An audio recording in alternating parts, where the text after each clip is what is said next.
It's Saturday morning, just after 9, and that means it's time for the 2018 edition of the Bendigo Bank Footy Show. In a tradition that dates back 30 years, created by the legend, the doyen and the voice of local footy, Andrew Topan Kelly, it's time to get off the bench, pull up the socks and pay attention. Because here's your host, Neil Custerson. Good morning everyone and welcome to the Footy Show once again, proudly brought to you by the Bendigo Bank.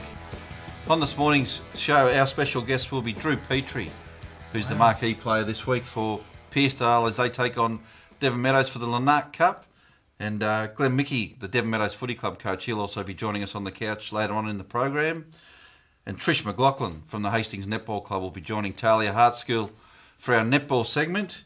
And once again, it's time to welcome Tony Blackford to the couch. How are you, Blackers? Good to be here, Neil. Nice to have you on the couch, mate. It's always a pleasure to... Had a busy week? Good week, mate. Thank Good you. on you, mate.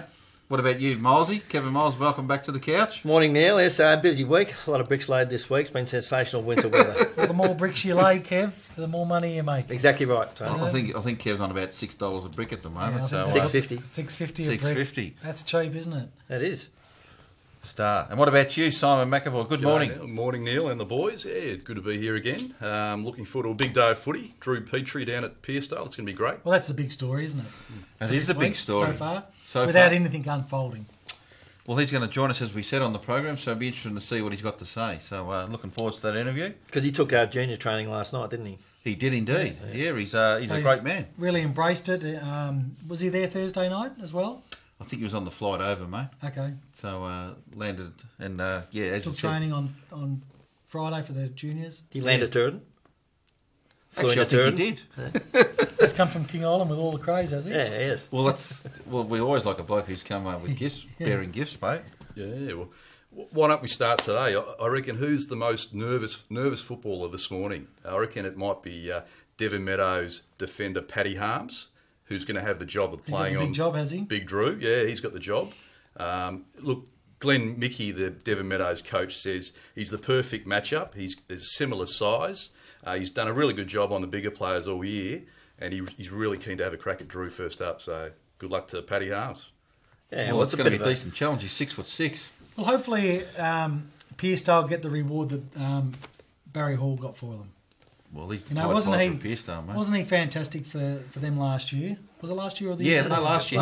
He walked out as the Pied Piper of Pearsdale, mate. Yeah. After that game, he kicked 8 goals. Yeah, so hopefully they can get the reward.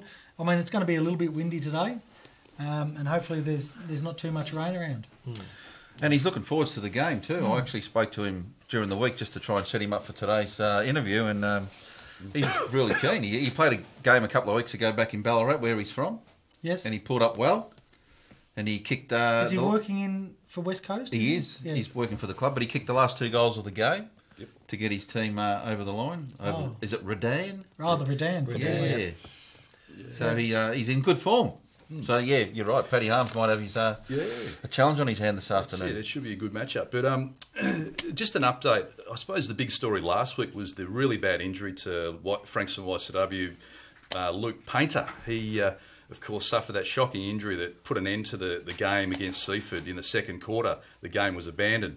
It was first thought that he dislocated his hip while he was running at top speed and just changing direction. Well, it wasn't a dislocated hip at all. It turned out it was actually not as bad as a dislocated hip. It was actually what he's done in layman's terms. He tore the muscles and ligaments connected to the pelvis. He ripped them off the pelvis with a little bit of bone to go with it. Sounds painful, but it's not as bad as a dislocated hip, happily. So it's going to take a fair bit of recovery. It's probably going to take a few months for him to get well again. But it'll be his season though, won't it? Oh, of course, yeah. He won't play until next season. But there was a bit of talk that he might be finished as a footballer, but not so. He'll play again. And like you said, Simon, he was just running. Yep. He was running, and I was talking to Murph from Seaford. Yep. He was running in front of him. He changed direction and he went down. Yeah. So there was nobody around. It wasn't in a packed situation or anything like that. Yep. So it was an unusual. And he was in agony. Huge. Yeah. Talking to Wayne Cap, he said terrible injury. They were afraid to move him or touch him, so they had to wait. We played against Pines in '96, and Timmy Allen dislocated his hip at Pines And it was shocking. He basically came off on his body on 2 stretches, basically. Terrible. Was that game called off? Or No, the game just continued. They got him off the ground reasonably quick. And the game Well, continued. They appeared to move. He came back and played in the finals for Pies that year. True. Look, it couldn't have come at a worse time, unfortunately, for young Luke. He just started a job as a carpenter 3 weeks ago, so he obviously won't be working for a few months, I believe. Or no up and possibly down ladders then. No way. So, but as you'd expect, though, Luke's YCW teammates have really rallied around him. It's quite good to hear that. The next morning, they set up a bank account to help him out, and all the players donated money, and by Sunday night, they had $3,000 already raised for him, so that's a good thing. Yeah, that's wonderful. Yeah. Great gesture. And that's the wonderful thing about football clubs in general, isn't it? Yeah. Kev? Yeah, the community as a whole. Of course it is. Yeah, and the man who actually set the account up was Kevin Lilac, who's had a really good year at the Dolphins, but he's in a moon boot at the moment himself, which is kind of a blessing for YCW because he's going to be coming back towards the end of the season. And he won't play 11 or 12 games. That's right, so he'll be qualified for finals for YCW. So, yeah, so the Stonecats can look forward to having Kevin Lilac back towards the finals. Yeah, He's got a nice odour about him, that bloke. Boom, boom. Oh, the girls have just got that in the background, Kev. Hey? He's got a couple of fans. Keep them coming, Kev. They're good. Now, Sereno, they're sitting 2 games clear on top of the ladder. They've moved quickly to reappoint Luke Tapscott, the coach. They reappointed him earlier in the week. He says he's relishing the role as coach, really enjoying it, as you would. They're 2 games clear. And he's stoked to confirm that he's going to continue in 2019. He said the club wanted to get it over and done with early. He was offered a 2-year deal at the start. They're happy. I'm happy. I'm stoked to be able to confirm that he's going to be doing it again. So he's a good, strong leader, Simon. He really is. Yep. And, you know, his background from the AFL, and they've got good people around him, you know, strong people like the Hallahans and Dawsey as well. Look, the mix is working clearly, isn't it, down there? I mean, they're a really good team. They're a very good team. And they're only going to get stronger. Like we reported last week, Troy Swartz is going to make a comeback, as well as Lee Treby. He's coming back as well. They've been training. I spoke to Tapscott, and he's happy for them to come back. He just says as long as they don't change the dynamics of the team, and it doesn't upset anything. But he says, I can't imagine that anyone would be unhappy to have 2 club legends come back into the club. And I asked Tapscott if the pair of them would step straight into the senior side, and he's not too sure. He wasn't committing either way. He says if they want to get a touch of the leather and get a bit of form in the 2s, they'll go that way, but it just depends on how the 1s are going form-wise. Well, the form is great. Last week they had to play a young kid called Chad Harrison through the 2s. Yep. So he's been out for, say, 5 to 8 weeks, and he's done a big pre-season. So my thought would be that those 2 guys would need to come back through the 2s. You know, they're winning games. Yeah. So yeah, they're upset fire. things. Yeah. Mate, as you said, after that win over Mount Eliza, gives them an 8-point buffer against them. Yeah, they're on top of the ladder, as you said, Yeah, 2 games 4 clear, so they don't need to rush blokes in. They're only a game clear of Oderford, Yeah, aren't they? but that's what I'm saying. Over Mount Eliza, Yeah. they've created a 2-game buffer there. So True. A big inclusion for Sorrento today. Chris Dawes, he's been in Europe, but he's back today. So Tapscott says, and also Chad Harris, who you touched on, he'll be playing in the seniors today as well. Yeah, he's a great young kid. Yeah. So, but look, it's the time of year where coaches are getting reappointed and others are thinking about not going on. And I was speaking to Bomb Beach coach Steve Hughes, and he says he's no certainty to continue next season as coach. He says he's 50-50 at this stage. He's not sure. He's going to have a think about it, and he expects to sit down with the club over the next few weeks and work out which direction they're going to go. And it's really hard, Simon, like at this time of the year, like the way Hughes' season's unfolded, it hasn't been great for him. They've got injuries. No. You know, there's no guarantee wins anymore in this competition. So, you know, it is a hard job, and it's hard to keep driving energy, Kev, isn't it? Yeah, it's winter set in, it's cold, it's dark, you can't make the finals. But you've got to keep, there's another 7 or 8 games to go, and you've got to front up every week. Yeah. You've got to front up every week and try and get the place going.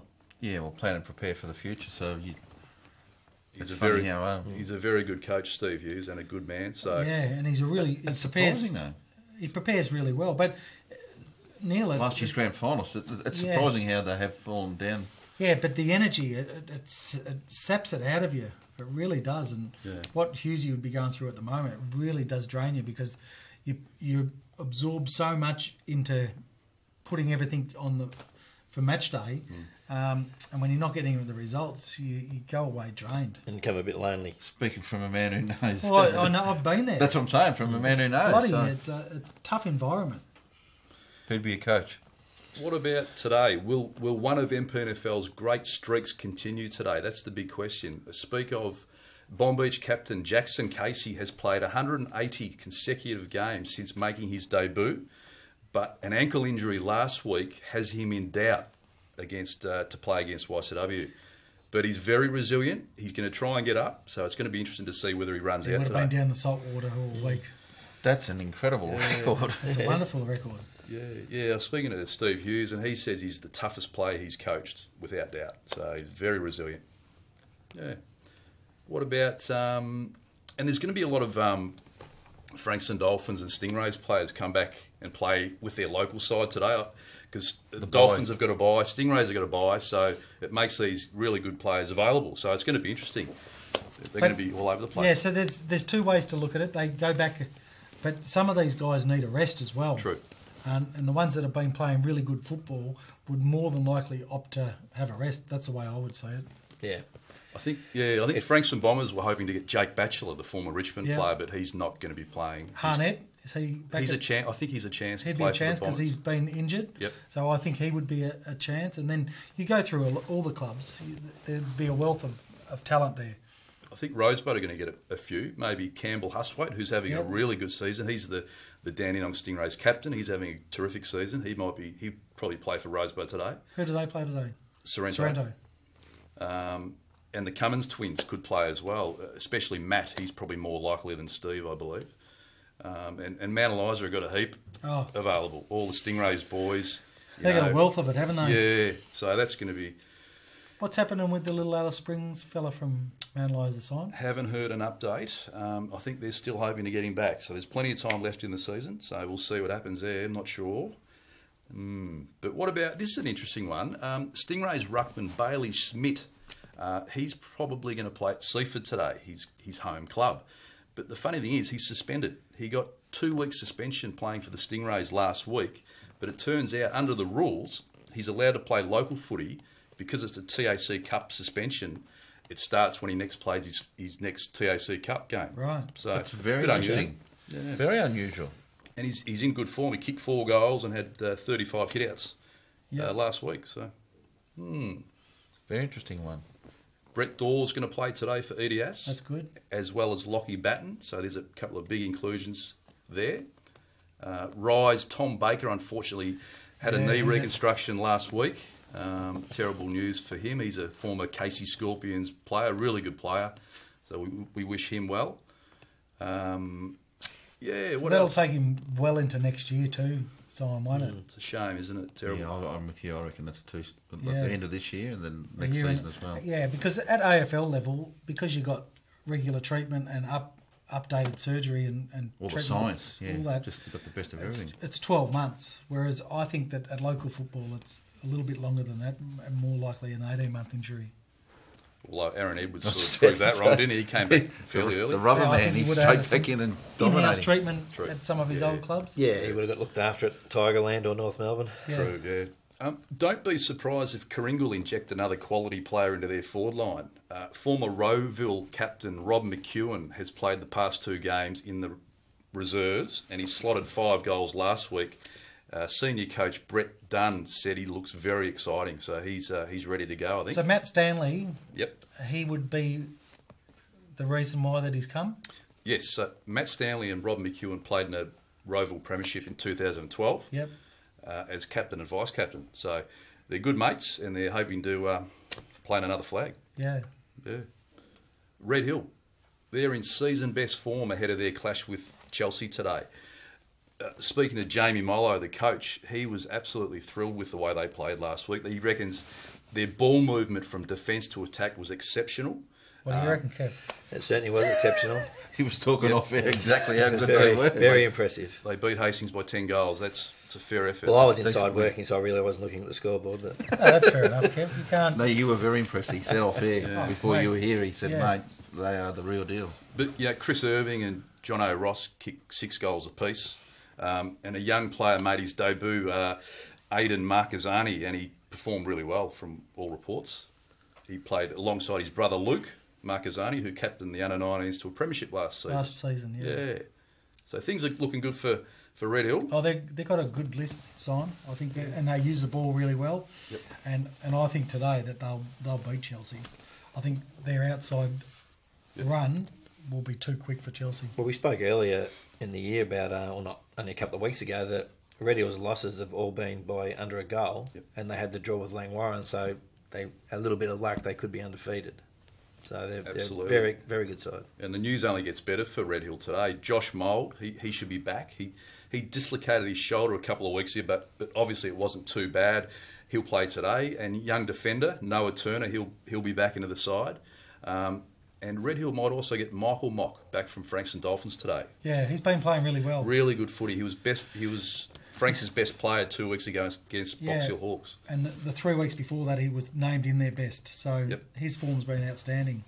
It's good, isn't it? So another premiership reunion today at Mornington. The 1998 20-year reunion for seniors and reserves will be on today. If you remember back in 1998, the guys who are old enough to remember, they beat Eddie Ass by 42 points. Simon Goosey kicked 10 goals in that grand final. One of the great grand final displays. Yeah. But they're all going to. It's a fair day, yeah. All the Mornington boys are coming back for the reunion, including Chopper Gay and Paul Matons. They live in Queensland these days, but they'll be there today. But one guy who won't be there is Tim Allen. You spoke, Kev, earlier of Tim Allen. He's travelling the world, and if you go on his Facebook, it's spectacular photos that he's taking. It's fantastic. He's having a century member? Yeah, well, back pocket? Superstar player, yeah. So, yeah, big So day that's down 98? 98. Yeah, did you talk about last week, I think Pines and Edithvale, on the Sunday they had their 88 reunion. Correct, and I believe Robbie Jackson was in really good form. Oh, he would have been in wonderful form. Wearing his jumper from 88, it fit him. Did it?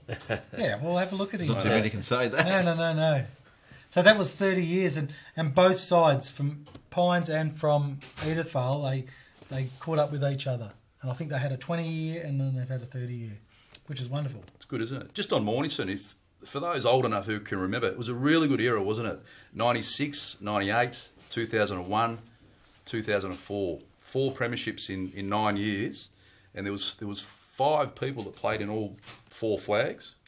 Would they have been Laurie Knott, 1. Simon Goosey, Yep. Reece Singleton? Yep. 2 more, Tone. Garrett? No, Mickey Cullen and David Maniago. I wouldn't have got those. Yeah, the fabulous 5. I thought he was just about to take over the Rain Man tag from Vossi. That's the sort of stuff he Plus, does. they would have played in probably another 4 or 5 grand finals in that time. Yeah, they played 8 or 9 in a row, didn't they? I think that they lost a few as well. Yeah, talking to Goosey, I said, which one stands out? And he said, that, look, they're all special, of course, but the 1996 one was their first one, but the president expected them to get relegated that year. So he said it was a very special premiership. Because he said to Simon, look, I think it was his first year as coach. Yep. He said, look, all I want you to do is not get relegated. Well, they went in against Pines, who were the raging favourites. I think might only lost one game for the year, Pines maybe, 2 at the most. And Mornington were the underdogs, and Simon Goosey actually he got the double goal. He kicked the goal and then got Timmy McDonald a bit frustrated, so Timmy knocked him over again, so he got another goal about the ball and going back to the middle. So Simon really stood up that day as an on-field leader, and they got the chocolates. Yeah. Terrific, yeah. Just to wrap it up, a real heartwarming moment. It's not in the NPNFL, but it was at South Mornington in the VAFA last weekend. Their reserves player, John Beswick, kicked his first goal for the club. It's a good story because he's living with Soto's syndrome. So he was mobbed by ecstatic teammates after slotting the goal from 40 metres, and from all reports, it was a terrific day really special moment for What's South Mornington. Soto syndrome, Simon? Look, it's A nervous it's system a thing? genetic condition, yeah, and it's a tough one to live with. So he's a real club favourite, is John. So it's a fantastic story. Yeah. So yeah, There you good go. story. Cool. Well done, Simon, Well done, once again. Simon. Another comprehensive report, mate. Well done. Good luck today. Okay, on that Cheers, note, Simon. we'll go to a break, and when we come back, we'll have more on the RPP Footy Show.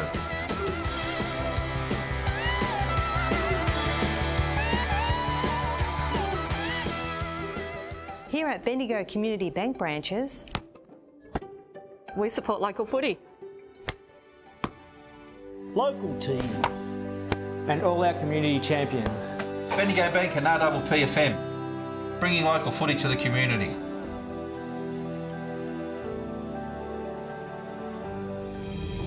Watch our live telecast on RPP FM. It's live and it's local.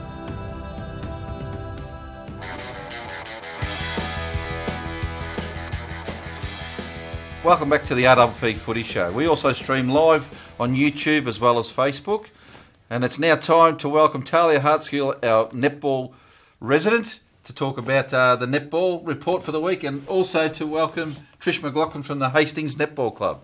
Thank you. Trish, welcome to the couch. Talia, welcome back to the couch. Morning, guys. How are we this morning? Good, and yourselves? Well, Fresh. thank you. Day off for you. It is a day off again. Yeah. Plus, we've had quite a fragmented middle part of our season with the Yeah. buys that we've got against Rye and against Pearcedale. So How do we Day treat our days off? We're not going to go watch any opposition, or we get away today? I'm actually getting away to Eurola today, up to see my mum up there Yeah. and bring her back to help me out with the kids next week on school holidays. They're not going to try and make you suit up for them, are they, today? No. No. No, Good. I'm well and truly retired. Are I'm you? not coming Okay. back. There we go. Famous last words. Is that you, John Farnham? You say? Trust me, I've John You're Farnham done? a few times. Okay. I'm over. So how are you going at Hastings? Good. Really, really enjoying coaching down there. The girls are a young group of girls, and we worked out that the average age for our group of 10 is 18 and a half years of age. So our two eldest are the Hosking twins at 22 years of age. We've got a baby who we had to wait to come of age before she could actually take the court. She's 15. And they are, I think, the most coachable group of girls I've ever had my hands on.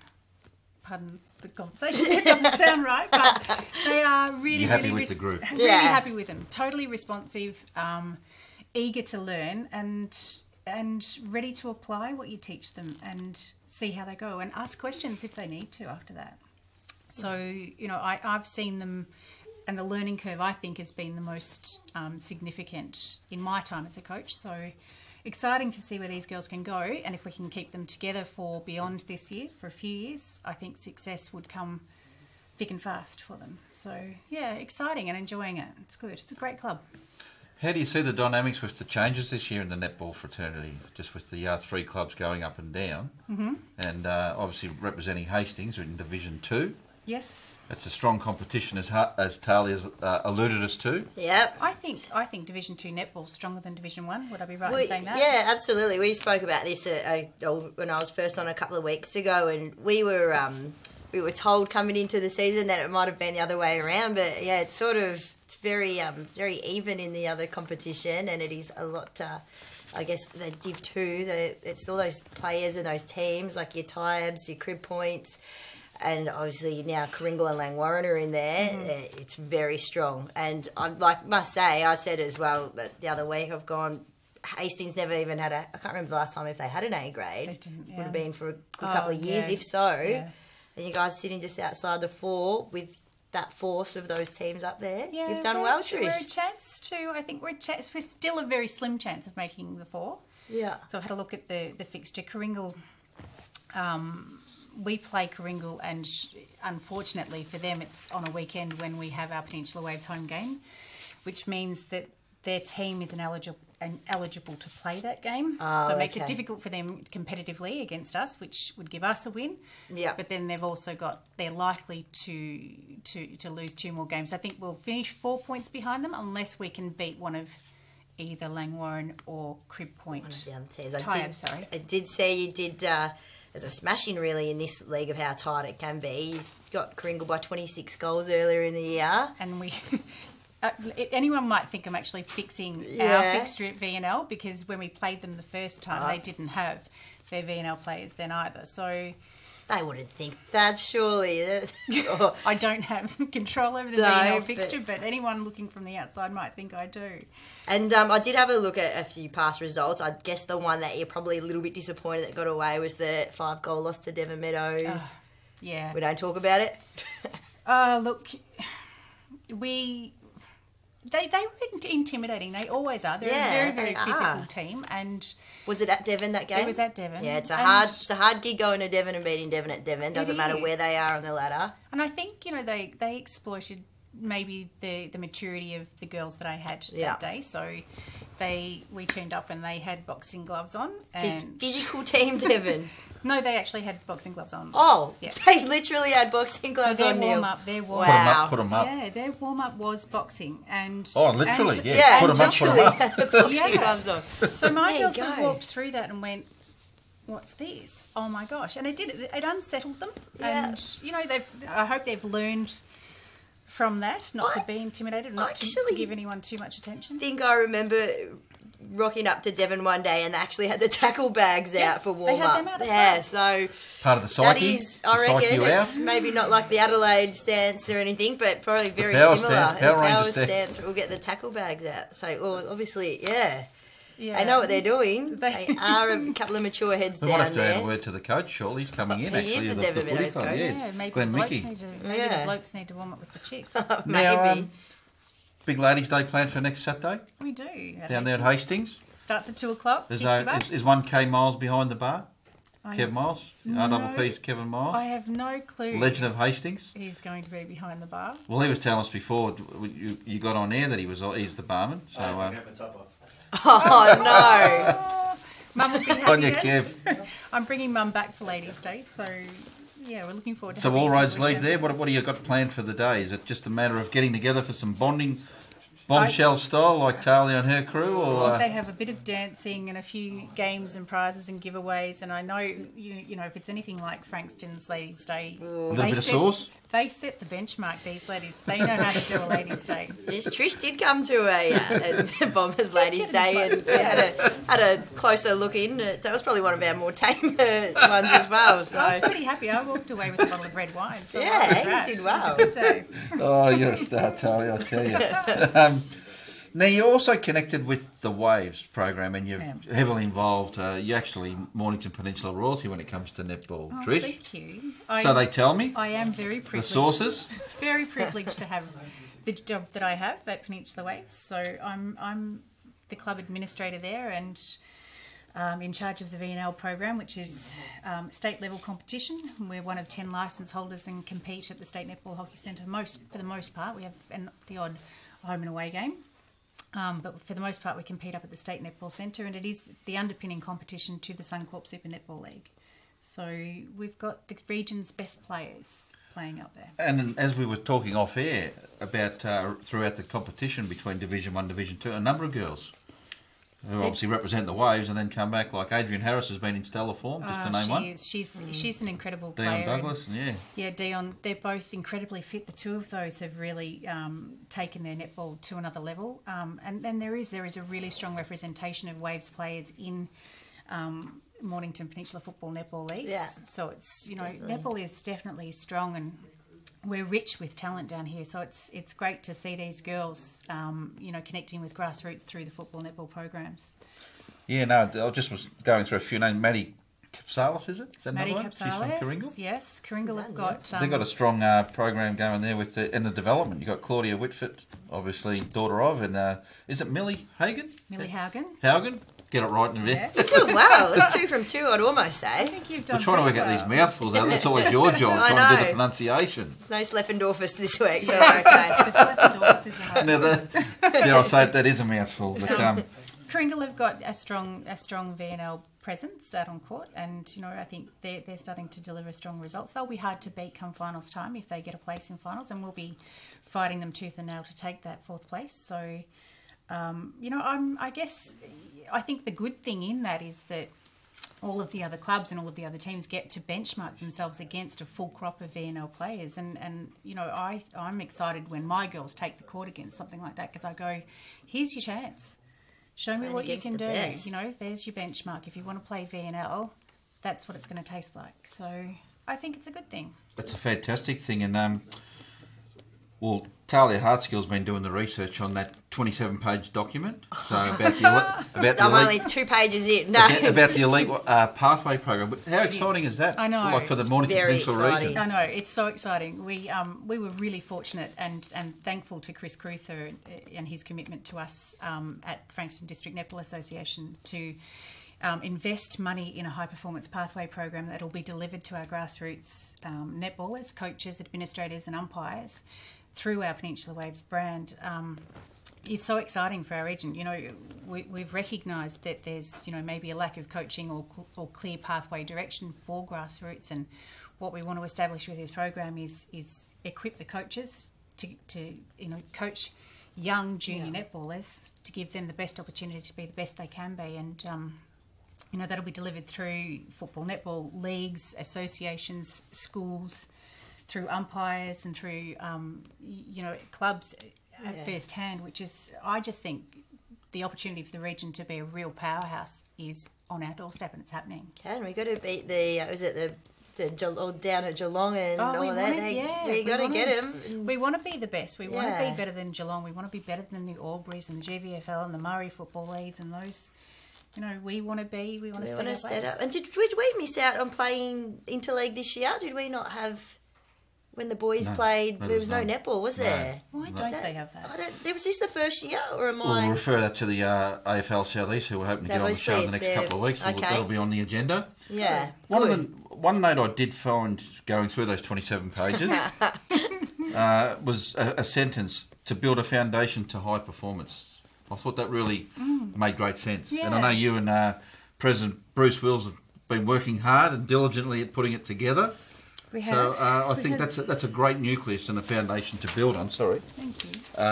For girls right across the Mornington Peninsula region who love their netball. Absolutely. We're excited about where it's going to be, and, you know, to see the results. It's a 2-year program. It's got funding and it's been budgeted out for 2 years and very detailed. But we would like this program to be self-propelled. So we you know, if we can find sponsor partners that will continue, that'll invest in this program so that it has got longevity beyond its 2 years, I think, you know, that's our vision for this. We've put a lot of work into developing the program, and to see it go well beyond its 2 years, which I think it should, it certainly warrants it, is really exciting. We had Senator Bridget McKenzie come down, so the Federal Minister for Sport, announced our program, which was really, really exciting to have her fly in, and she's watching this program as a pilot program for not just netball, for other codes at grassroots levels for the country. This is the first of its kind in the country, so significant. It is. It's a massive program. So, you know, there has been a lot invested in it, and there will be a lot more invested in it. And we've engaged Jess Whitford as our program manager now. So she starts on this next week, which. Yeah, I think they've got the right area and the right people in place to get this up and running forward. I reckon it's very, very good. Exciting. Very exciting. Now, on that note, how about we go through the results, Talia, from last weekend's round, and you can stay with us, Trish. We'll go through. We'll go straight through to Division 2, and look, we did have. I was pretty happy with myself calling 2 games of the round last week. I will start with that result quickly first. We said match of the round, Kringle versus Crib Point. Saw Kringle getting the win by 2 goals, 42-40.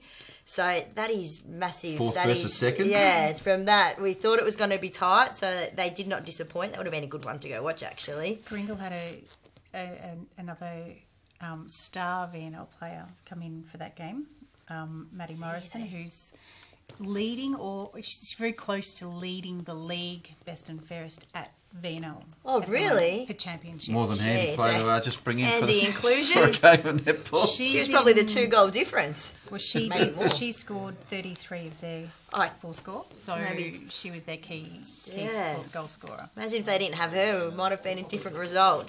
It may well have been, but I think that game might have secured Kooringal in there. their finals place. There you go. Yes. All right. Well, we also saw Tyab getting the job done over Dramana, 62-42. Devon having to win 36-29 over Chelsea. Hastings had a nice big win. That's a decent margin there, 55-33 over Red Hill, which always been a young team. Red Hill. Have they? Obviously, I'm not seeing these teams come through this year, being in the other league. Are they? They're still young. Still young and. They've got Rise young up-and-coming star Sienna Wills. She's in fine form. She's playing well. And Annie Bunteen, who was in the Peninsula Waves program, she was in fine form as well. Our girls had a lovely game in really awful conditions. Wasn't in the shearing shed then? It wasn't in the shed. Unfortunately. There's not many times you wish you were in the shed. No. But yeah, we wished we were in the shed I bet. last week. And we did that without the twins. So there you go. That was a nice win. My girls, I was happy with how they performed on court. It's good to know that they can without having the 22 older heads that are in there. It's good for them because they do rely a lot on the twins for that leadership. So it challenges and pushes that responsibility in them, which is good. It is good that they're probably not able to play every game, so it does give the girls that. It does. It does put the pressure back on them, and they're growing from that rapidly. So. Yeah, that's good. And the last game to round out last week, Somerville going down to Langwarrin, 35-55 Langwarrin. Obviously, we've mentioned on a previous show, Somerville have been hit hard by injury. But tell me about Langwarrin quickly. You would have seen them firsthand. Do you think anyone's going to get near them? Yeah, I think they're beatable. They are? Okay. I think they are. It'll be interesting to see who actually takes it at the end of this year, because I still like Crib Point. Yeah. But Kooringal, if they hang on to Maddie Morrison, will be, I would think, unbeatable. But Langwarrin are competitive, and those girls are frighteningly fit. Yeah. And they're smart. There's so much intelligence and maturity in that group. So many of them have played for so long together too. Exactly. You mentioned, is it the coach Sarah Drain? Oh, who's the fitness? She's a personal fitness trainer. Yeah, between her and Sarah Anderson, they're just and Amy Sleffendorf. Oh yeah, the three of them. I think they're all into their CrossFit. The three of them. Have they become eligible to challenge for World Championship or something? Someone said to me. Who knows? Wouldn't surprise me. Well, let's go through the ladder. Yeah. Just for Division 2 while we're at that. Young ladies, while we're talking. Langwarrin, as we've just mentioned, on top of the ladder. Still undefeated there. 40. Yep. Then you've got Tyab and Crib Point, who are sharing second and third, who actually play later today. Yes. That's going to be a cracker. 2 matches around for me today. Both on 36 each. We've also got Kooringal on 32 to make up the 4.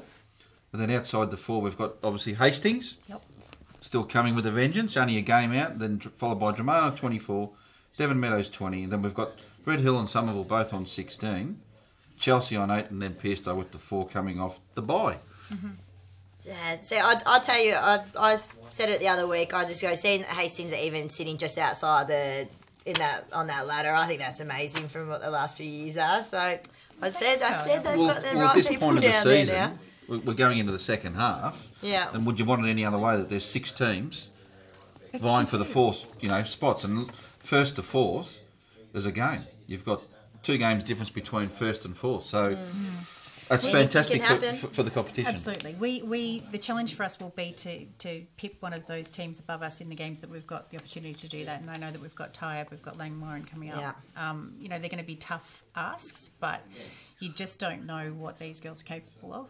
And if we can do that, and I think if the league revisit what they're doing with the points from the Pearstow games preceding their withdrawal, we're still in with a chance. So, absolutely, it'd be massive. Absolutely. And Division 1, we'll go to the Division 1 results. Yeah. Talia, we'll start with EDS Pines game. That was as you'd expect. EDS 53 defeated Pines 28. Yep, we could see that one coming. And then we see Sorrento, a massive win over Mount Eliza, 61-23. That's a big gap. There's some big gap, but there's some big wins in this last week. Seaford beating YC 63-29. My girls, Frankston, had a nice 4-goal win over Mornington. Who left them to the end there, the Bombshells, 46-42. That was a great win. That was my other match of the round last week, so I was happy I called the other close one. Interesting fact, Mornington won 4 in a row, came across Seaford, and have now lost the last 4 in a row. So 4 and then 4. So It's a funny year. It is. How are the 3 teams going from Nepean? It's 2 weeks there. Yeah, well, it's interesting. Like I see Rosebud are 4th, and they've actually they're going really well. Like I'm not sure if you'd be surprised by that. They just beaten Bomb Beach. They've had a very good month. 59 to 18. Yeah. Good. They have, yeah. So yeah, they've won. I think the last. Well, I might have written it down. 3 out of 4 for Bomb Beach, but. Well, I'll read out the ladder for you, Trish, and you'll get to see where they are sitting. Those 3 teams. Is it 3? Yeah, that's right. Yeah, well... So Seaford are our Langy of the competition in Div 1. They're sitting undefeated on 44. And then EDS was 2nd, and they've only had the 1 loss to Seaford. Sorrento sitting 3rd. Surprise move this year, haven't they? They've taken everything before them. Well, they've got Shelley O'Donnell at the helm. Yeah. So Former, Diamond. Not a bad Vice-captain. coup. And I played alongside Shelley one season when I was at Knox playing back in the day, playing State League, which is now BNL. She's an incredibly intelligent player, and she's just magical when you see her, the things that she does out on court. I haven't seen her play for quite some time, but She's playing with her daughter. yeah, how exciting! And we actually spoke to her earlier in the season, and she's loving the fact of the dynamic, never been involved with men, as in like the sports club, after training Thursday night meals, after the game having a couple of frothies. She looks and like she's absolutely, she goes, enjoying she reckons it's the bee's knees. They're not going to be able to get her to move. We are friends on social media, and I do see her put the posts up quite often, so she does look like she's enjoying. She's always come through the association pathways rather than the football netball pathway, and doing a great job. Athena Hallahan down there, she's running the netball program and doing a great job. Alana Shaki, I think, she the coach? I'm not too You're sure. testing me You better now. check that one You out. know more than us. Say that for next week. Mr. Netball. Oh, I'm not sure about that. But it's good to see. Good to see is, Sorrento but- have some success and to get an A-grade team together because they've. I think so. struggled for a And I long was time. thinking, like, obviously with Shelley and yourself, if you had a look at it and imagine if you had a nice award at the end of the year come when we have down at the Mornington Racecourse and we said Coach of the Year of each league, I'd be going, obviously, Trish, and then I'd go, I'll just say Shelley's coach just for funs and games here. But you think of that, Sorrento and Hastings from those 2 leagues sitting where they are, it's big improvers. It's good, really good to see. It's nice. It's good for netball. I think so. And good for those towns to It have. is indeed. It gets the people wanting to play and stick around, the ones that probably were not getting the wins and going, oh, actually we can win and get the right people in the I think that's at the what, helm. yeah. And we're enjoying, and I would imagine that it's the same at Sorrento. Just the we have a unified approach to training, so all of the girls are training together, and I'm fortunate that I get to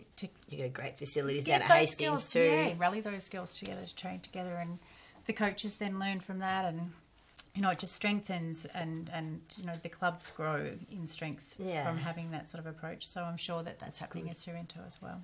Well, just so you know, then obviously Sorrento and Rosebud sitting 3rd and 4th, and then obviously Mornington, I've just put a little cross next to them. I'm going to rule them out. I'm going to think that the top 4 is consolidated now. And Is there only a game out though, Charlie? Don't do a Vossi. Don't go with the early call, mate. I could be giving them the...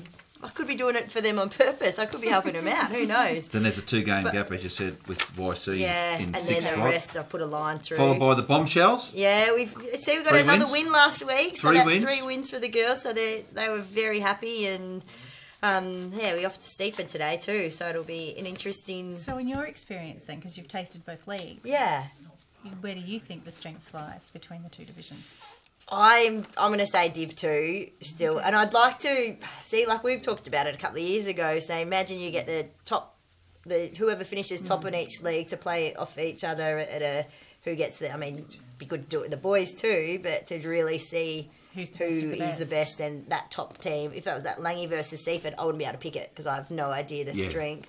The bragging rights option. That's what you're suggesting there, Talia. But I think going back to what concept. I do too, but going back to what you said, I think your division, from what I've obviously seen in the past and seeing this new division, Div 1, I still think your Tybes, your Crib Points, best netball I've seen compared to probably, no offence to Seaford and EDS. EDS were always good, but I don't know. They just a bit more exciting to watch.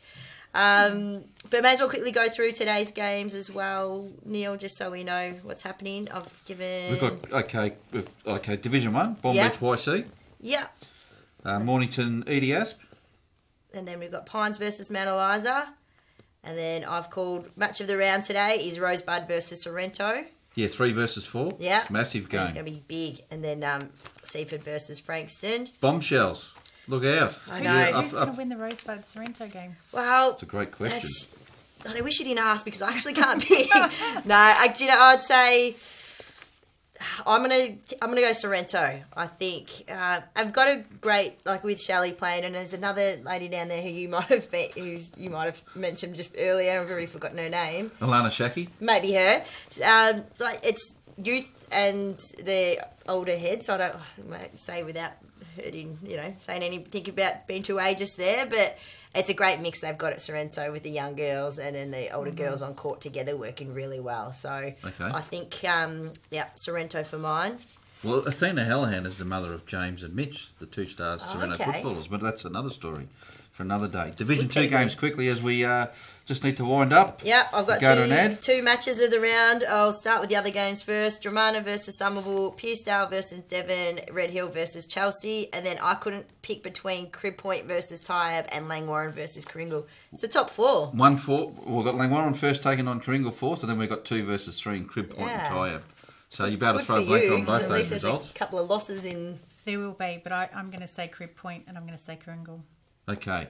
Kringle. And on that note, we better go to a break. So you're listening and watching the RPP Footy Show, proudly brought to you by the Bendigo Bank, and we're on 98.7 RPP FM.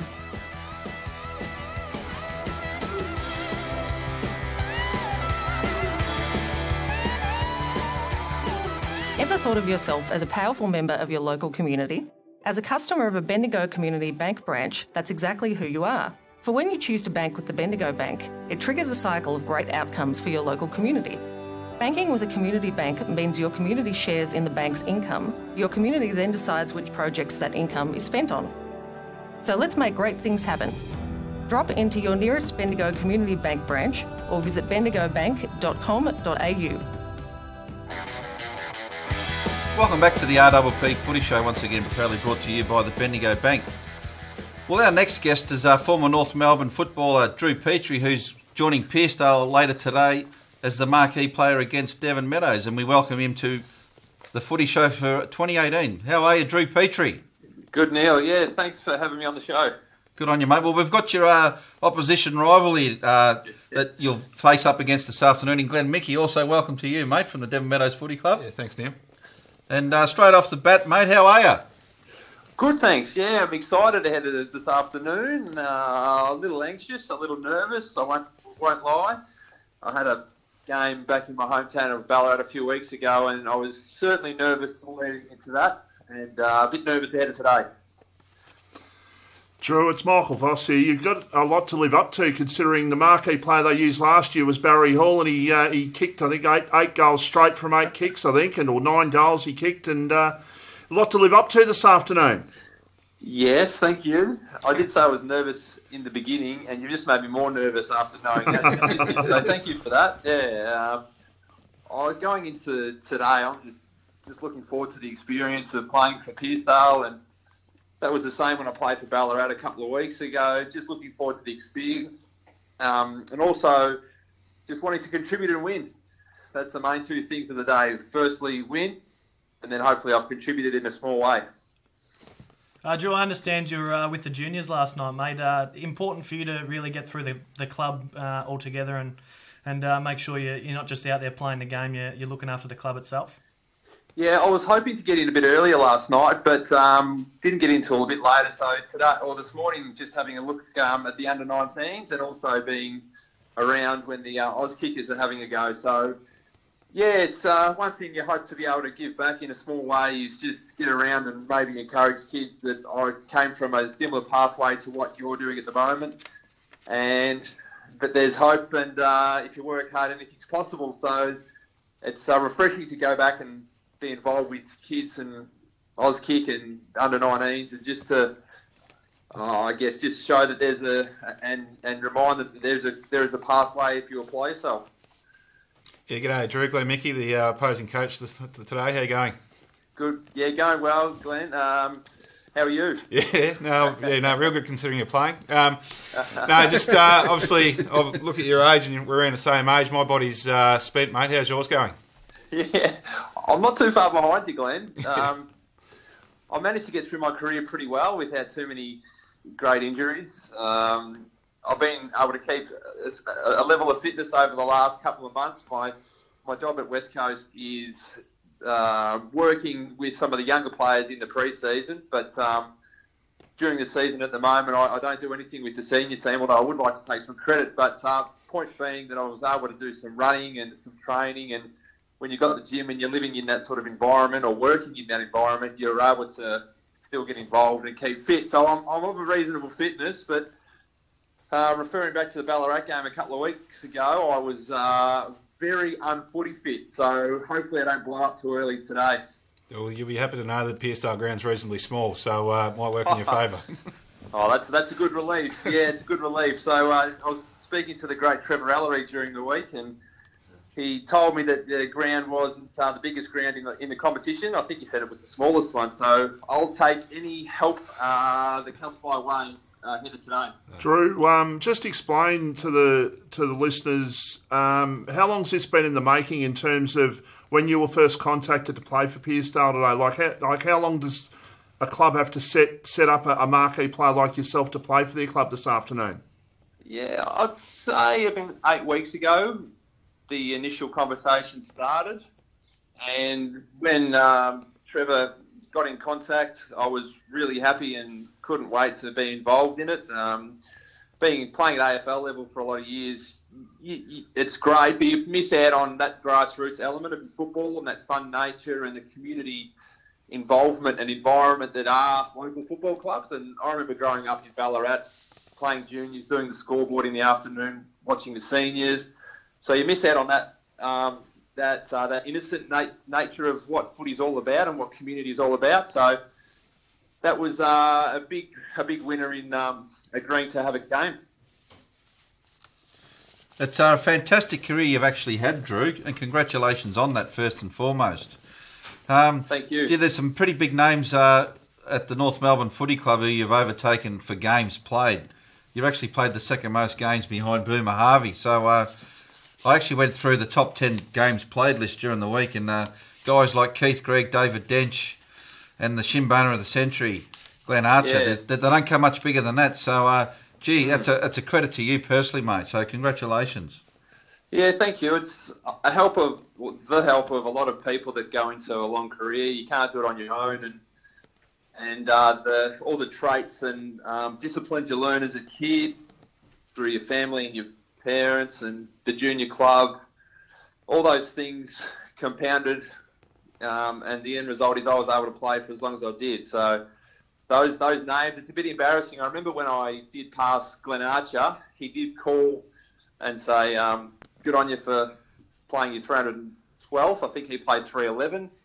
So I passed him as the second in line, and he gave me a call, which was really nice. He said he didn't know whether he was meant to give me a call or what the etiquette was, but he wished me all the best, and it was a privilege to play with him. And Adam Simpson played 307, I think. So two guys.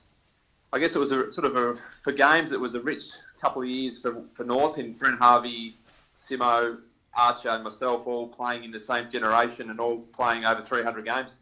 What about some career highlights for you? Is there any that stand out, obviously, as one, as in big finals, or representing Australia against Ireland in that series? Yeah, the biggest of the finals, playing in 3 preliminary finals. Didn't obviously win any of them, didn't play in a grand final, but the 07 prelim and then the 14 and 15 prelims were 3 of the biggest highlights. Playing in finals, full stop, are the biggest thing you'll ever do as a footballer. And last year's final for West Coast, when we beat Port Adelaide after the siren from the Luke Shuey goal, that's probably equal to any memory that I'll take to my grave. And it must be pleasing, Drew, on a side note, that your old club's going pretty well this year, the old Shinboners. Yeah, they are. Really impressed with how they're going. And I watched them play over in Perth a couple of weeks ago when they played Fremantle, and they played some really tough footy. Fremantle were very physical and aggressive in that game, but they withstood it and fought back just as hard. And the win against the Bulldogs was showed a lot of spirit. Shawnee Higgins and Ben Brown, Zeeble, they're all the guys that are carrying the side at the moment, and I'm really happy for them. No worries, mate. Well, look, we know you've got a busy agenda this morning, Yes. and we better let you go, mate. So, looking forwards to the day, and hopefully there'll be a big crowd out at Piersdale Reserve for the RPP match of the day, starting from 1:45. So, thanks for joining us, Drew. No, I look forward to it. And Glenn, one last message for you, mate. Tell your boys I'm an old man these days. I'm 35 and I'm a crippled footballer, so go easy on me, please. Yeah, beautiful, will do, mate. No worries. Good on you, Drew. Thanks, boys. Thanks, Drew. Yeah, well, there you go. That's the great man himself. Well, I was going to actually ask him the question. Obviously, he's retired, and there's a few injuries at West Coast at the moment with Jack Darling and Josh Kennedy. Has he got the itchy feet himself as to whether he still could have made a contribution at West Coast? We'll find out later on today, mate. So, how are you going? Because it's the club's 40th year this year, is that right? 41st. Last year was the 40th. Yeah, so no, we had a big celebration for that last year, and the club's still, even though the wins aren't there this year, the club's still ticking along nicely. Well, you had a good win last round. It was nice to come home in front of the home crowd there at Glover Reserve, and that was a great win over Rye. So over Rye, that was I guess one that was required. We probably I think we lost 6 on the trot at one stage there, and certainly you start asking questions of why and those sort of things, and we know we've got the talent to do it. It's just a matter of, I suppose, performing on the day. And it's been attitude, like the game you lost at Crib Point. Like, was that attitude rather than players out? Well, players out hasn't probably been the problem for most of the year. Like, we've had a couple of kids go down with injuries, and Joel Hills with a broken hand at times, and Alan Murray with a hamstring. But yeah, certainly, like the connections there off the ground. It's just not there on the ground. We've got obviously a number of new players, and Matt Fletcher, and apparently one that you're a big fan of in Theo, and just the getting Adonis. The Adonis, yeah. So, wow. So getting those guys to all gel is taking probably a little bit longer than we thought. So we only had one practice match during the pre-season, and whether I could say that's a reason for it or an excuse, I don't know. But certainly would have liked to have been in a better position than we are at the moment. And it must be great having Big Cal O'Hare back after having a year off last year. Yeah, he's been great. He's mobile. He's able to take some big grabs around the ground. He's recently become a father, so I think he's one of our better players last week. So certainly, that's something that he's enjoying, the fatherhood, and hopefully, he can enjoy himself hitting the ground more as well. We actually called your game against Langwarren earlier in the year. I thought he was your best four-quarter player over the day. Yeah, I thought he was one guy who was gallant. Throughout. In that game, I think he was playing on a guy who was a lot younger and probably not as strong as him. So he did play a great game. That was a disappointing game for us. I think at quarter time we were 8-0 down, and they iced you. We gave away 4 free kicks that resulted in goals, and they weren't ones which would turn around. So that was the umpire's fault. They were legitimate free kicks which were our fault. So we had to remedy that in the weeks afterwards, and certainly we've been able to get back in the umpire's favour. So. What about... Go on, you go. Going forward this week, mate, obviously it's been a pretty inconsistent season. Yep. Come up against the Pierce side in Piersdale, who's not in great form. Yep. Obviously with Drew Petrie, though, so there's probably going to be a big crowd and a lot of pumped-up kids, out on that side. What's the information for the boys going out there? Tuesday night we trained at Moorabbin, and we trained out in the ground for a little bit, went and used the gym, then did a tour with Alan Murray, and we spoke about how we want to finish the year and all those sort of things, and then sort of launching into 2019. But one of the things we spoke about was obviously this week, and the fact that Drew is playing, and every time that the Piersdale do the marquee player thing, there's a huge crowd there. And I think the character that Drew is, I think they'll find that they will pull a huge crowd this week because of the fact that he's just come out of the AFL last year. I think that if we can get on top of them early, they'll be sort of a little bit concerned. But certainly, if we let them get up by 2 or 3 goals at quarter time, we're in for a hell of a day. So from us, we've already identified that the first quarter's got to be up and about. Otherwise, we might be playing against probably 2,018 people instead of just the 18 that are out in the ground, because there'll be 2,000 people cheering on. Who's the man for Drew today? Paddy Harms would probably be the most obvious one, probably around the same sort of height, maybe a little bit smaller, and he's won 2 BNFs at centre half back for us, so that'd be the most obvious one. Outside that, Gav Kerr's had a great year at fullback, and yeah, certainly if Paddy doesn't get the chocolates early, it'll be over to Gav. So speaking of fullbacks, I think your president was fullback. Barry, last year he was. Yeah, he's only played in reserves this year, so yeah, he's. I think deep down he'd love to play, but he's got a fair bit on his plate this year with the presidency. Because he played in a flag a few years ago. I think, he did down at Sale City, yeah. So he moved around a bit for work and all that sort of things, and he's landed back this way. And being a Dev Meadows kid growing up, I think he played at Kringle as well for a number of seasons. I suppose in the wake of all the things with Bo Miller, who was a great friend of his, it sort of pointed him back towards the club and wanted to see him contribute again. So we're thankful for having him. He's quite an excitable bloke. So. And how's he settling into the role as president? Yes, it's interesting. Obviously, in the last year we had Pete Bundy, who was unsure. Well, he probably was sure that he wasn't going to go again, but certainly we were unsure as to who was going to take it over. And Barry was sort of the one that was sort of groomed towards the end of last year, and Barry took it on as he does everything, and I think the enormity of it sort of dawned on him probably around March, April, when he realised how much work goes into it and those sort of things. But thank the stars, mate. And it is. You've got people everywhere giving their 2 bobs worth, and then you've got obviously people who you want to help, and these days in local footy it is becoming harder to find people to help. So he's settled into the role now. He's certainly, I suppose, allocating a lot more stuff out rather than taking it on himself, and going forward into the next year, that's certainly something which he'll be looking to do as well. Speaking of, just a quick one, Mouse, who's the best side you played this year so far? I'd probably say Dramana still. Yep. Look, and we speak about it match committee, there's not a side so far that which we didn't think has blown us out of the water. So and that's the frustrating point for us, at being 3-8, that if we had have lost games by 12 and 15 goals, we'll be saying, look, we're nowhere near it type thing. But certainly we haven't been in a game where we've felt uncomfortable. So, but Dramana certainly are a pretty good mix in terms of right across the board. So. Dramana, I mean, they've like you said, they haven't been blown out of a team yet. Dramana really haven't been able to do that all year. No. What are your thoughts? Well, we played them early, so and I know we've got them again coming up. I think it's the 28th of July or something like that. So it'll be good to see how far they've come as the season's gone on. So Ricky didn't play against us that day. I think he was ill. So bring him back into any side, and they're going to be a bit sharper again. So. Yeah, no, the question I was going to ask you was the dynamics of this year's competition with the 3 up and the 3 down. Yep. Both Division 1 and 2, very even. Yeah. Just sharing your message. Yep.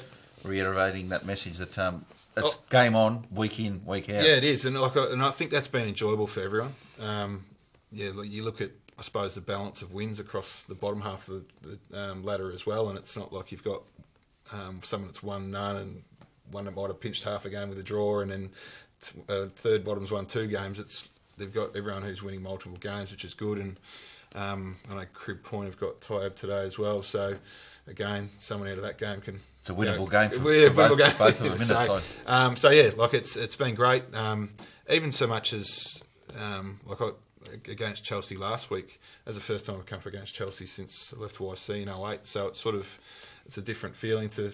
You get a bit of a feel for most clubs, but when you're not playing against them regularly, you sort of tend to lose touch. So that's why those videos that are online are quite handy for doing the research and working out who's the stronger players. So, what about club stalwart and Craig Hunter? What can you say about him, who got his just desserts with a reserve flag a couple of seasons ago? How old is he now? I think he's 43. So still playing good footy. Yeah, and not just a good footballer. Still, he's probably one of the better football people I've met. So when I took it over, he wasn't playing at that point, but he rang me and said, "Do you mind if I come down and have a kick?" I said, "I don't care how old you are. If you're training and you can play the game, I'll play you." So, and yeah, I think he won our league club goal kicking last year, and he's still in the reserves, and he still gets down there with his young bloke, and his young bloke has shots at goals constantly while we train, and Poss does as much training as his body will let him. So, yeah, he's a real bonus for the club.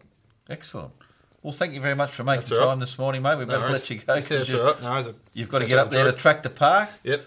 Got the Lanark Cup you're playing for this afternoon. Yeah, so, it's always a great rivalry, Pearcedale. Yeah, well, it's Devon Meadows. A bit of sauce was added to that last year during the thunderstorm game. So, absolutely, yeah. So hopefully the weather's fine this week and there's no interruptions.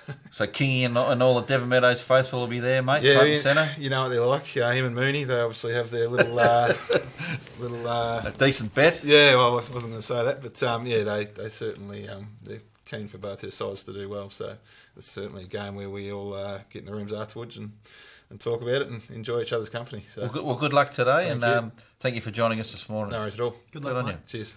And on that note, we'll just go to another break here on the RPP Footy Show. You're listening to 98.7 RPP FM, the voice of the Peninsula. Hi, I'm Mason, back with a weekly Under-19s report. Let's jump straight into it. Kicking us off, we had Frankston Bombers 41 to Mornington 0. Well, these scores completely blew me out of the water. Like, I had to check multiple different sites and even check with my dad to see if those scores are right.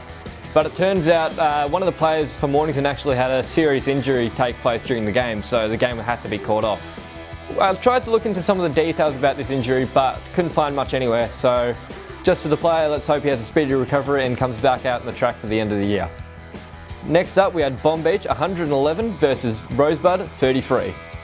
This game was sort of like a training drill for Bomb Beach, with Rosebud only rocking up to the game with 14 players. With Bomb Beach being in that situation all through last year, not having enough players to play the game, we decided to give some of our players to Rosebud so everyone could go out on the track and have a good day of footy. Next up, we had Frankston YCW 57 versus Seaford 35. With Seaford being a bit lower on the ladder, they had a really hard game coming up ahead of them. And even though they lost, to lose by Frankston by 22 points is a really good effort for them. Next up, we had Pines 39 versus EDS 95. The momentum for Pines has finally been stopped, and EDS just came out and run over the top of them in the end for an easy win. Looking into this week coming up, we have Bomb Beach versus Frankston YCW. This game is going to be a tough game for Bomb Beach, with them going sort of throughout the entire year and Frankston YCW being the team they usually are, just going out and winning usually every game they play. But if we take a look at the scores last time these two teams played, it was only a 9-point difference, so let's see if Bomb Beach have what it takes to come out again and maybe even beat them, so we'll see how that goes. Next up, we had Seaford versus Frankston Bombers. This is going to be another hard game for Seaford, but with the rough style of footy they usually like to play, let's see if they can come out and knock Frankston Bombers off their feet and take the win. Next up, we had Mornington versus EDS. With Mornington coming back to a hard game after the injury, let's see if they can go out and take all their fight and knock off one of the biggest teams in the league. Next up, we had Pines versus Mount Eliza. Pines have showed us that they're a team to be scared of in the past, but as we all know how Mount Eliza are, everyone fears them. Let's see if Pines can actually come out and take off one of the biggest teams in this league.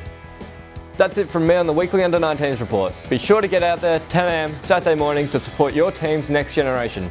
Now time to cross back to Neil and the boys. Thanks.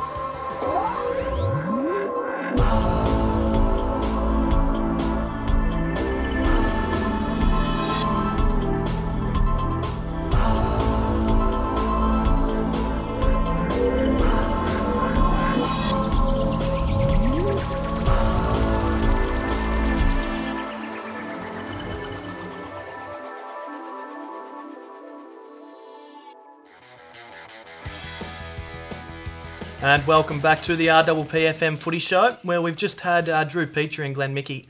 Drew Petrie will be playing football for Pearcedale on the weekend, and Glenn Mickey, of course, the coach of Devon Meadows. Great to have an insight from both of those coming into this round's games today. Obviously, we'll start with Pearcedale Devon boys. Both sides not in great form, playing some great footy, and should be a good contest of the bottom sides. And listening to Glenn. Mouse. Oh, Mouse. Sorry about that, Glenn. Just the inconsistency with their team, and that's the big challenge that they've got today, is that he's taken them up to Moorabbin. They've talked about getting off to a good start, and the focus has got to be about trying to cut that crowd out today. Well, they've been very inconsistent away from home. Oh, they have. At home, they've been, in most games and won a few. and when they've been away, they've really battled. Well, they haven't won a game away, have they? No, so and as Glenn alluded to, you know, with Drew Peachey playing today, it's going to be a really big crowd, and if they get off to a slow start, they're going to have 2,000 people cheering against them. So they did beat Somerville away. Oh, did they? Yeah, they beat Somerville away earlier in the season. Yeah.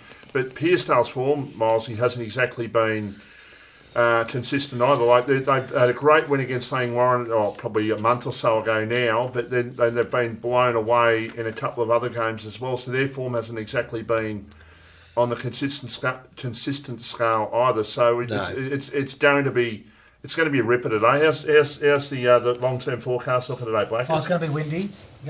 Whether that rain comes in or not, I'm not too sure. But there's a little bit of chance of rain, but the wind's going to be up. The big crowd there for Anzac Day. Not Anzac Day, Easter Friday, Good Friday last year. Was it? Yeah.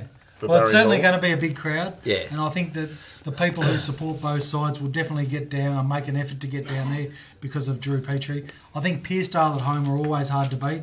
I think the added influence of Drew playing will really help them.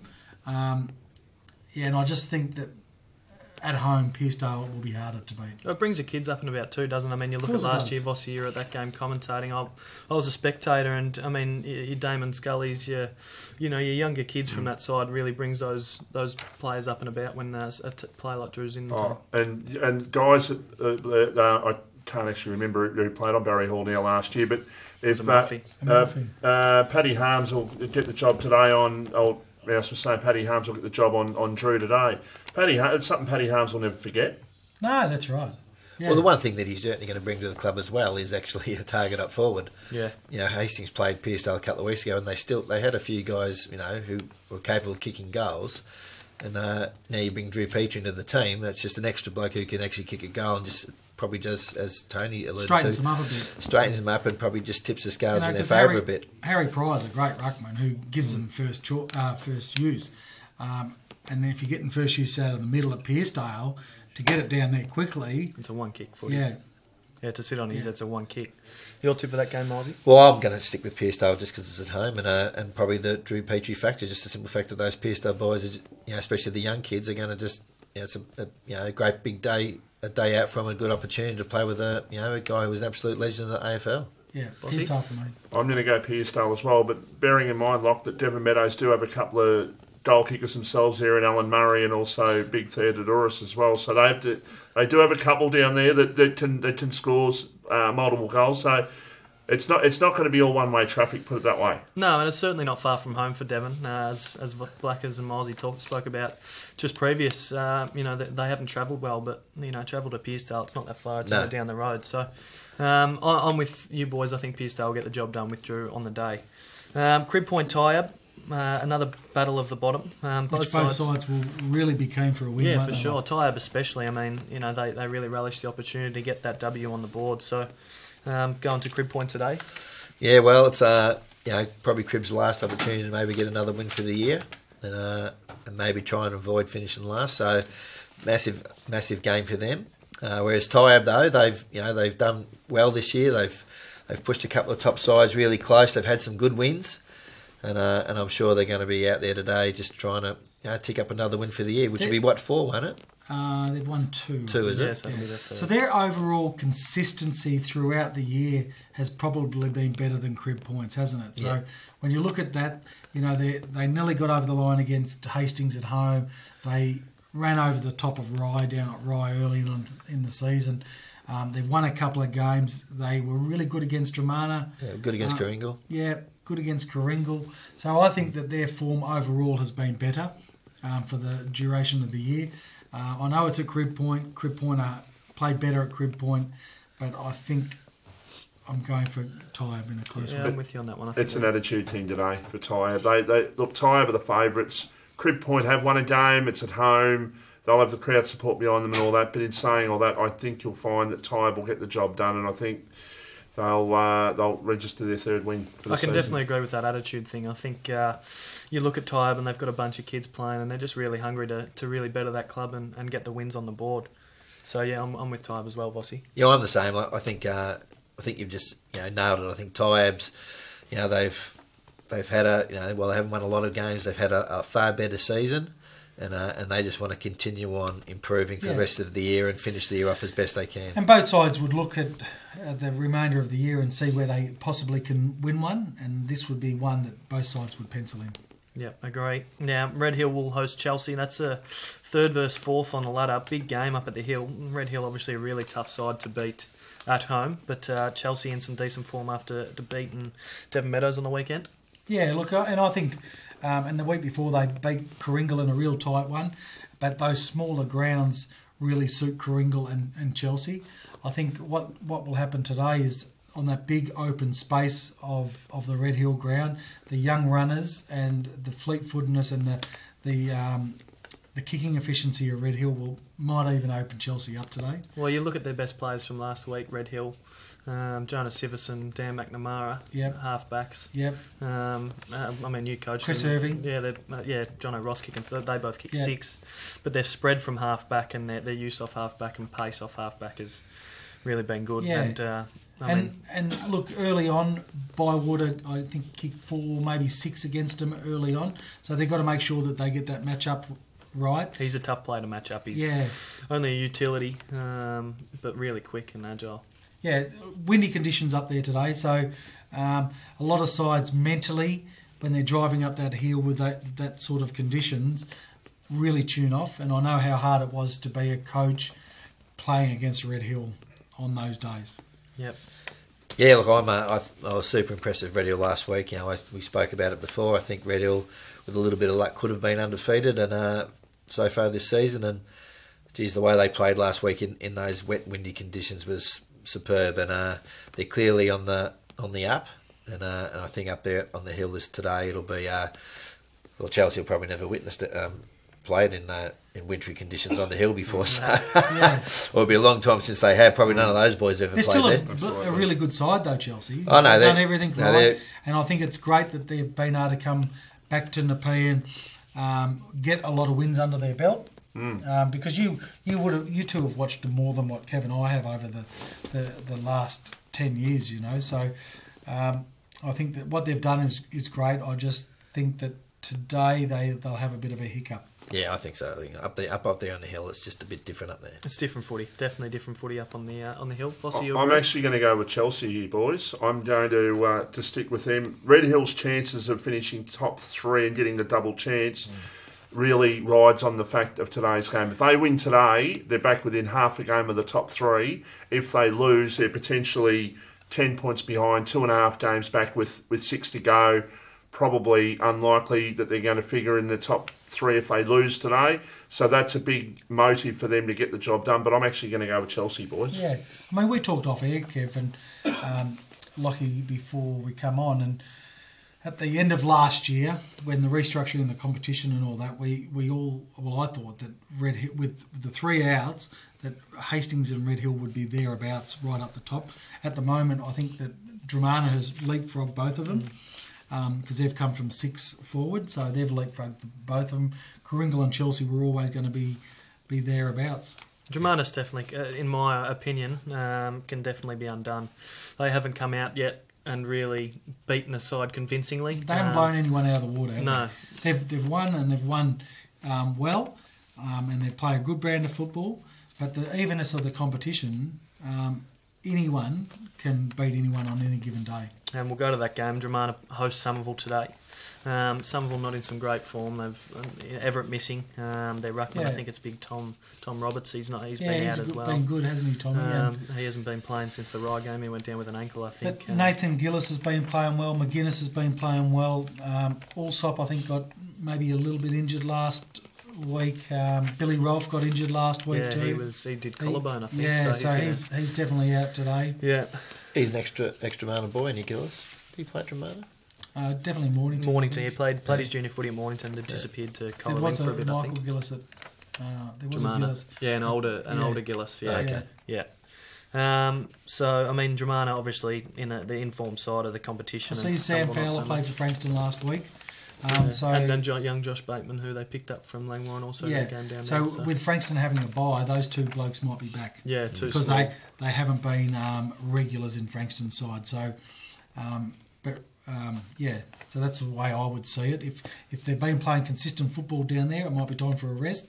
But if they've just been on the fringe, they'll might straight back to their local club. Yeah, no, I can go with that. Josh Bateman, a handy midfielder, and obviously Sam Fowler, a very handy small forward. Just to add to the forwards that they've got, Bossy. Yeah, and Jemana will win today. Some will be disappointed last week. The fact that they, in a really low-scoring game, Langwarrin kicked 5 of their 9 goals in the second quarter, which basically blew the game wide open. Somerville had most of the play in the second half, but couldn't get the job and get the job done in the end, losing by 2 goals. But Jemana will win today, boys. I can agree with that. Yeah, Jemana at home. Yeah. Now Langwarrin play host to Kringle. This is probably my match of the round. This is where we're going to be calling the game of footy today. Langwarrin, I mean, they've got no choice but to win from here on in, and Kringle sitting second on the ladder. If they can get the job done today, then they'll definitely hold their spot at second on the ladder. They certainly do. And look, like I said, once again, you would have seen a lot of these games locally.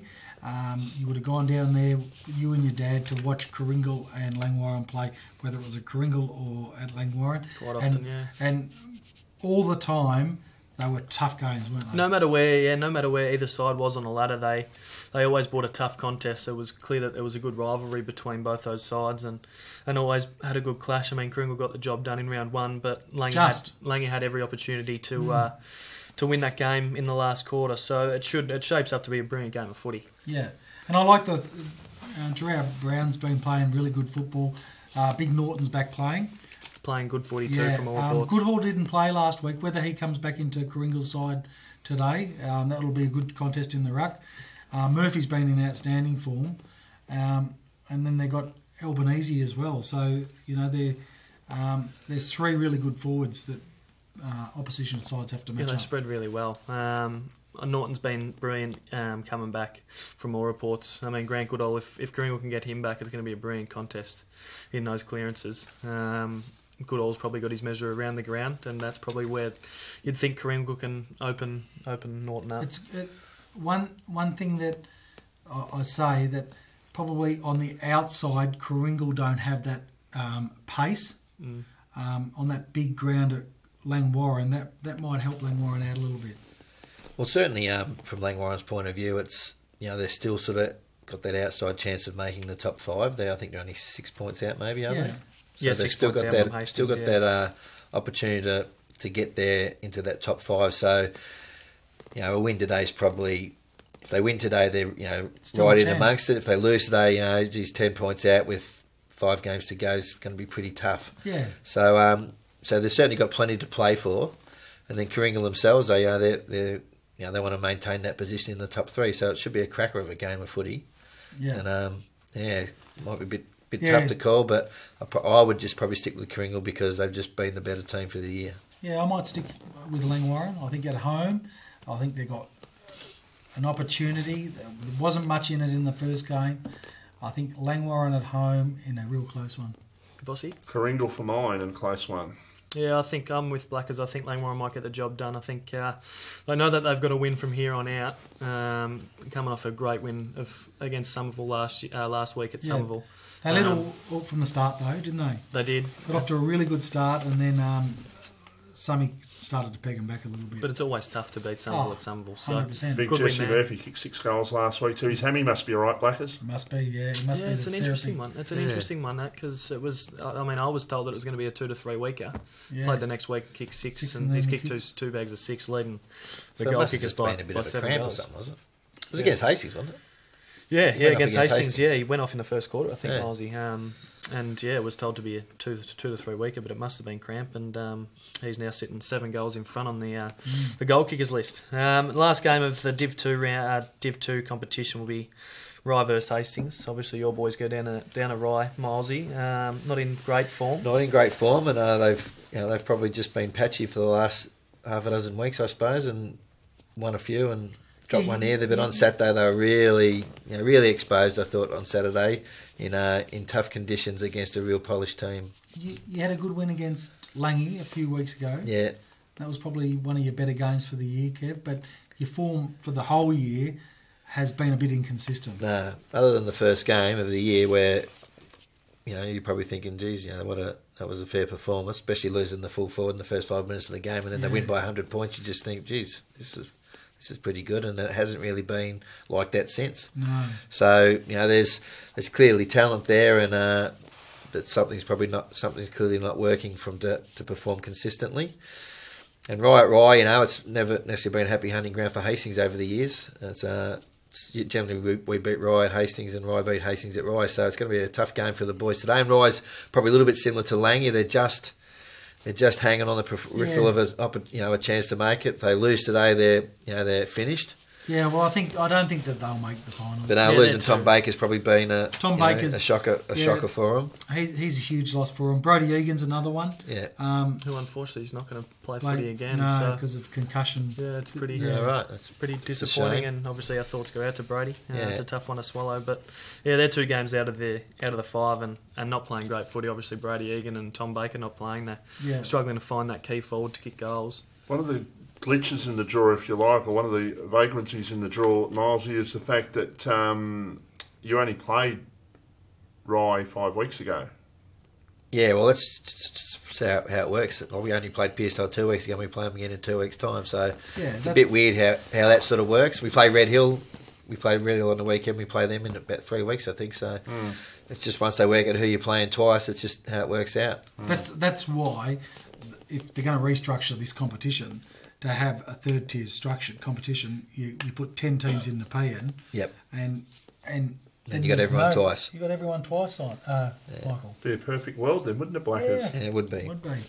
So I think obviously I think the Rye ground will probably suit how Hastings are going at the moment. So I'll give the Hastings boys the opportunity to have a win. Yep. Yeah, I'm going to go with Hastings to get the job done over. Hastings need to keep winning, and they can't afford to drop games like this. No, I mean, if for Langy's sake, you hope they do. Well, they'd be hoping that Hastings, they start losing games. But I think they might get the job done against Rye at Rye. We might go to a quick break, and you'll listen to RPP, the voice of Peninsula football.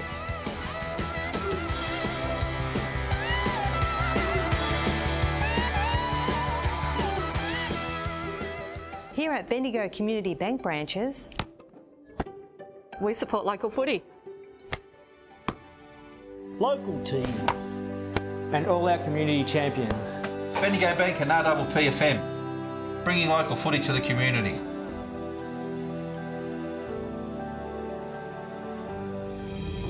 Watch our live telecast on RPP FM. It's live and it's local.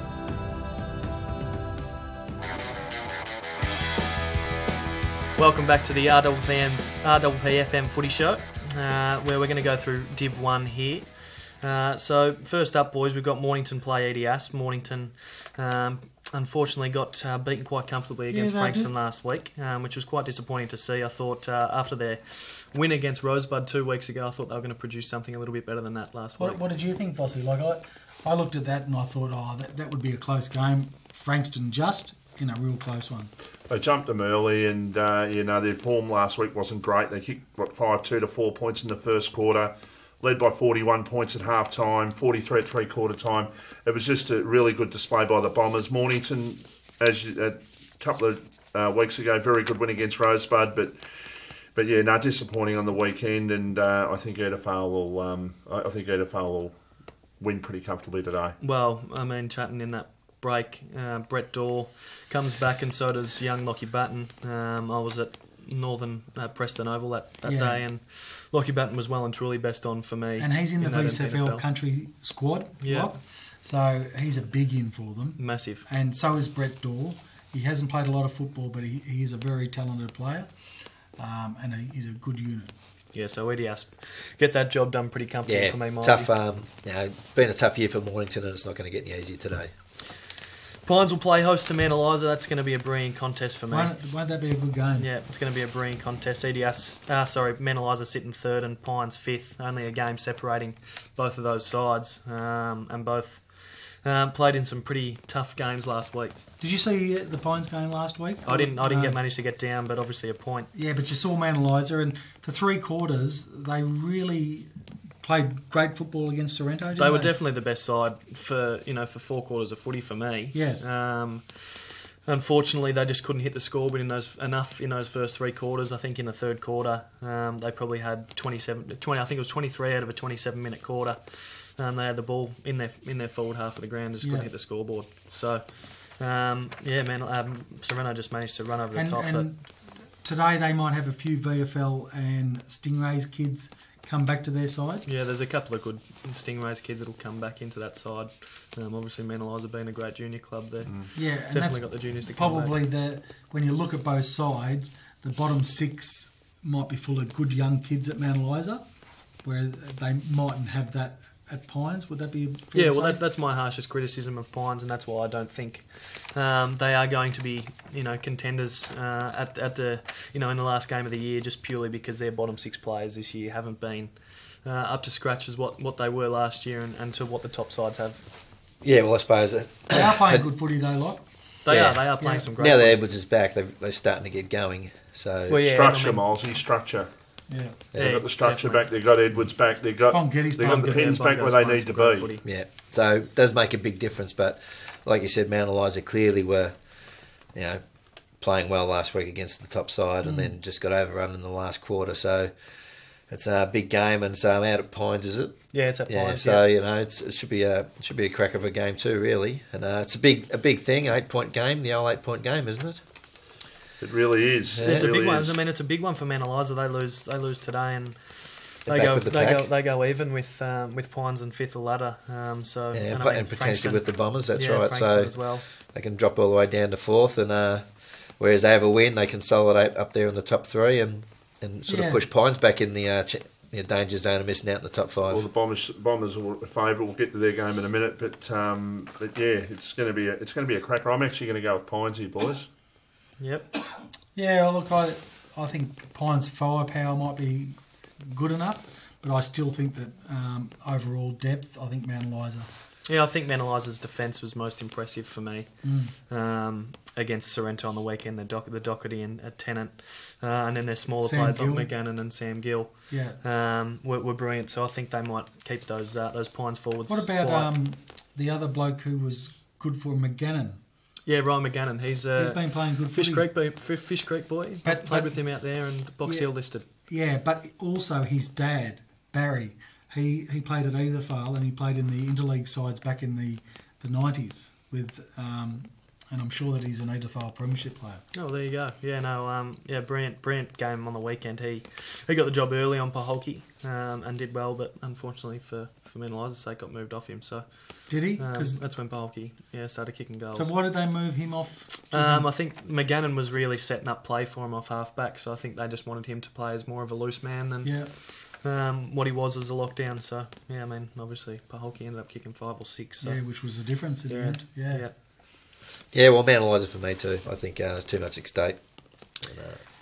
Yep, agree with that. So we'll go to Rosebud. Rosebud hosts Sorrento today. Rosebud, I mean, not playing great football, but they're going to get a couple of players back today in the Huswaits. The Nanscorn twins will come back. Both, I mean, the 3 of them really handy footballers.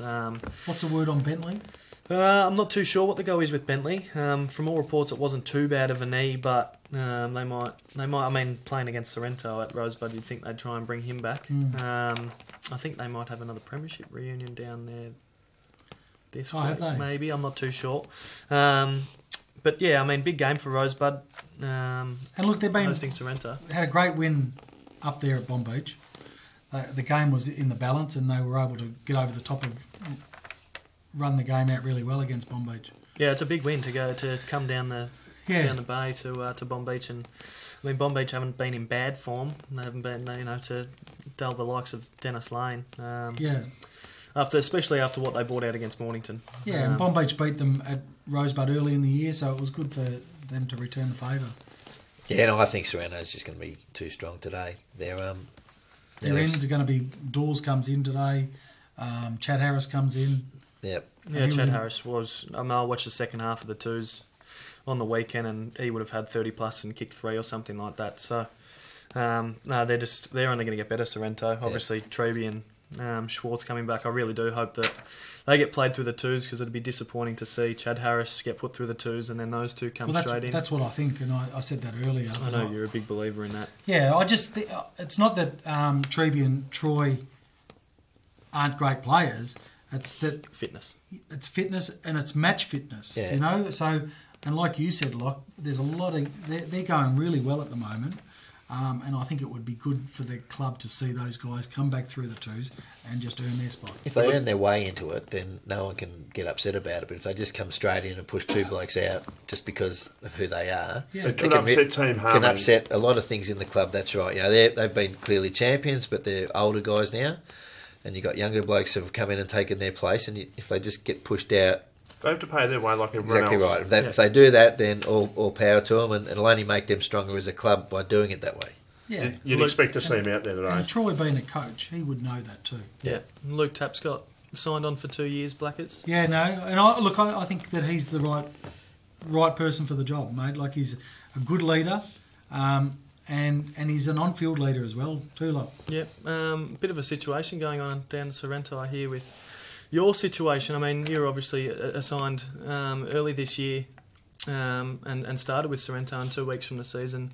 Obviously, unfortunately, got the news that you weren't going to coach. Yeah. And the club's got every right to do that, Yeah, for sure. But the one thing that I say is that they're obligated to fulfil their contracts as well. Because I, as a person, was, they called me up, they got me on board to coach for 2018, but they're refusing to fulfil their contract, right? So they only want to pay me half of my year, and on 2 occasions they've sent me a cheque for half, and 2 occasions I've sent it back to them because for 2018, and they say, well, Blackers, you employ people, and if things aren't working, then you let them go. But in March, that's fine because then they can go and get another job. But in March, you can't go and get another job. So I think that they're obligated to fulfil their contract. It's certainly morally the right thing to do. Well, of course it is. Yeah. Pretty disappointing, really. Yeah. With, I mean, obviously being... They're not a club that's short of money, Lock. Exactly. Well, it's not about that. It's a principle. It's a principles, Michael, and for them to come ringing me and knocking on my door, and then to terminate that's fine. I understand that, and I get that, and obviously things didn't work out, but they are still obligated to fulfil their contract with that. Completely agree.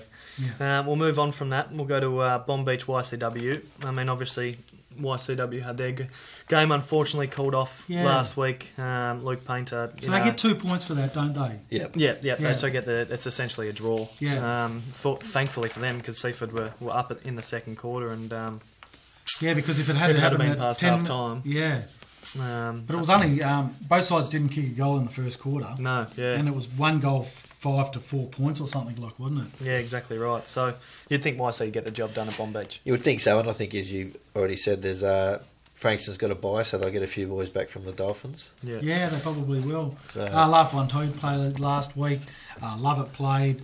Lilac's obviously going to be a few more weeks away, but I think if those guys can start to get back, and I think it's an important day for YC, and I think that their side is good enough to win. And our thoughts, of course, go to Luke Painter. Thankfully, the injury wasn't as bad as what it could have been, but still a pretty nasty injury. So, thoughts go to you, Luke, and hopefully you can make a speedy recovery and come back fresh next year, mate.